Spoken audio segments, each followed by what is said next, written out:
কি দেখো নেতা, আমি নেতা, আর বাপরে বাপ, কারো পাশে কেউ যেতে পারে না। আল্লাহ বলছে আমি শোন আমাদেরকে, ওদের আমি পথ দিয়েছি, আবার পথ কিন্তু ছিনিয়ে নিতে পারি, পথকে ছিনিয়ে নিতে পারি। وتعز من تشاء وتذل من تشاء بيدك الخير إنك على كل شيء قدير। ইজ্জত দেওয়ার মালিক আল্লাহ এবং ইজ্জতকে ছিনিয়ে নেওয়ার মালিক আল্লাহ।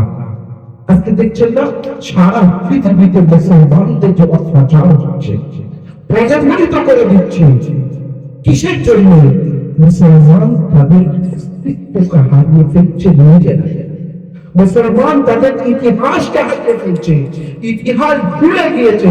সেই জন্য আজকে বিশেষ করে ভারতবর্ষের মুসলমানদের উপরে যে অত্যাচার হচ্ছে, প্রজাবিলোপ করে দিচ্ছে, যে নির্যাতন করছে, একজন কথা বললে তার পিছনে আবার অনেক লোক কি করে বললো, আপনারা দেখতে পাচ্ছেন কত কিছু বলছে।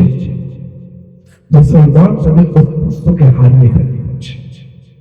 আল্লাহ বলছে আমি তোমাদেরকে সম্মান দিয়েছি, ইজ্জতের চেয়ারে বসিয়ে দিয়েছি, বেশি বাড়াবাড়ি করলে আমি আল্লাহ তোমাদেরকে ইজ্জতের চেয়ার থেকে ছিনিয়ে এনে বঞ্চিত লাঞ্ছিত চেয়ারে, অসম্মানের চেয়ার আমি বসিয়ে দেব। আবার আমার পারে কি পারে না, পারে কি পারে না, অবশ্যই পারে না।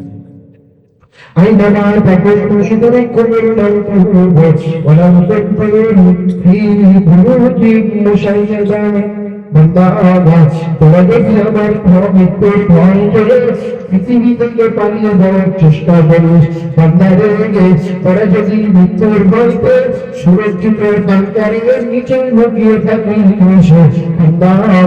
তোরা যদি মৃত্যুর ভয়তে তোর ছেলে পালিয়ে যাস, আমার তোদের সঙ্গে দেখা করবে। মৃত্যু থেকে কারো ছাড় নেই। তাহলে আমাদের এই জিন্দেগিটা, যে হায়াতটা আল্লাহ আমাদেরকে দিয়েছেন, এই হায়াতের ভিতরে আমাদেরকে ভালো কাজ করে যেতে হবে। চিড়িবাজি ফেরেবাজি আছে কি নেই বলে? মুসলমানের ভিতরে আছে না জীবনে? আছে। তাহলে আমার জিন্দেগিটা খুব সুন্দর করে আমাকে তৈরি করতে হবে। মুসলমানদের এক কাপ চায়ের জন্য ইমান বিক্রি করে দিচ্ছে না, দিচ্ছে না, দিচ্ছে না, দিচ্ছে না, এক কাপ চা ইমান বিক্রি করে দিয়ে চলে আসে। তাহলে এই ইমান এবং এই দ্বীন এবং এই শরিয়াতকে আমাদের কাছে পৌঁছে দেওয়ার জন্য সাহাবা ইকরামরা ওয়াক্ত দিয়েছে। নবী পাক সাল্লাল্লাহু আলাইহি ওয়াসাল্লামের ৬৩ বছরের জীবন আর প্রতিঘাতের জীবন। তিনি এই ঘাত প্রতিঘাতের বিনিময়ে স্বচ্ছ একটা দ্বীন এবং ইসলাম আমাদের কাছে পৌঁছে দিয়েছেন। সাহাবা ইকরামদের বক্তব্যের বিনিময়ে আমরা কোরআন পেয়েছি, আর সেই দ্বীনকে আমরা ভুলে যাচ্ছি। কিছু মানুষ আছে পলিটিক্স করার জন্য তারা দ্বীনকে ভুলে গিয়েছে, নবীকে ভুলে গিয়েছে। সেই জন্য মুসলমানের উপরে এই আঘাতটা আসছে কেন? আর শরীয়তকে ভুলে গিয়েছে, দ্বীনকে ভুলে গিয়েছে, আল্লাহর হাবিবের সুন্নাতকে পা মারিয়ে দিচ্ছে। ওই জন্য আজকে মুসলমানের এই বোঝাতে পারছি আপনাদেরকে, ভালো করে বুঝবেন। আগে আমার ছিল, বলুন ছিল, ইসরায়েলের নাম নেই, ছোট ছোট কিছু করার নেই। আপনারা জানেন, শুনেছেন, যারা পলিটিক্যাল করে, রাজনীতি যারা করেন, 2002 সালে একবার ইসরায়েল হয়েছিল।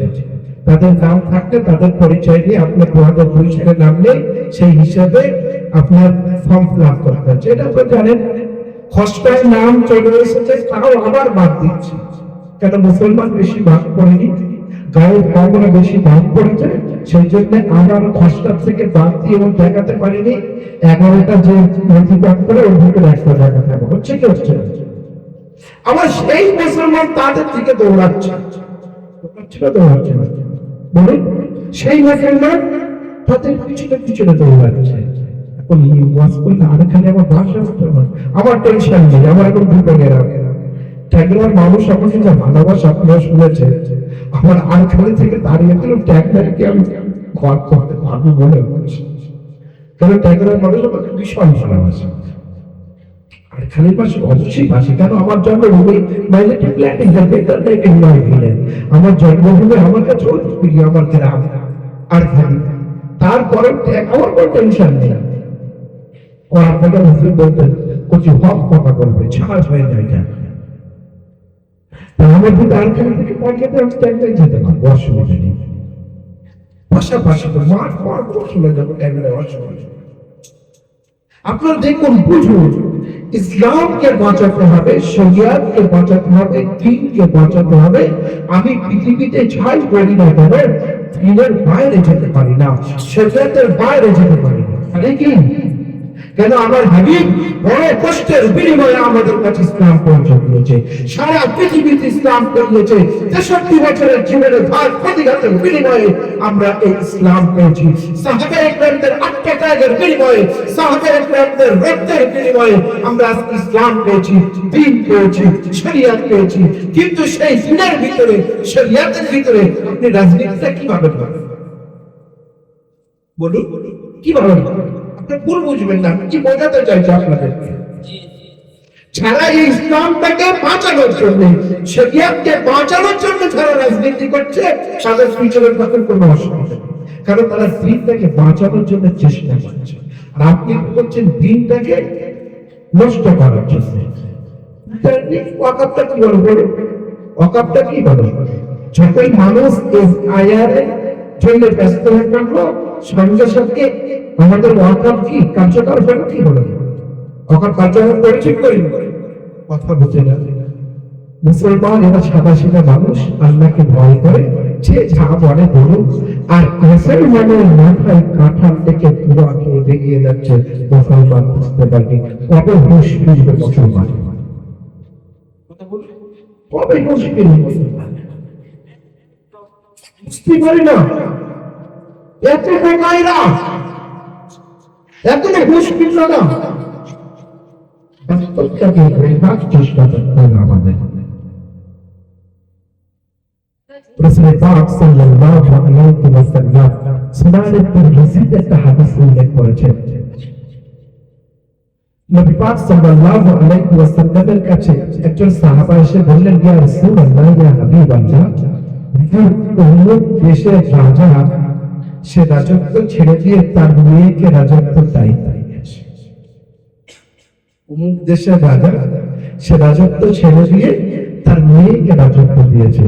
রাসূল বললেন, ওই দেশটা খুব শীঘ্রই ধ্বংস হয়ে যাবে, কেন মহিলার হাতে রাজত্ব দিয়েছে বলে। আপনার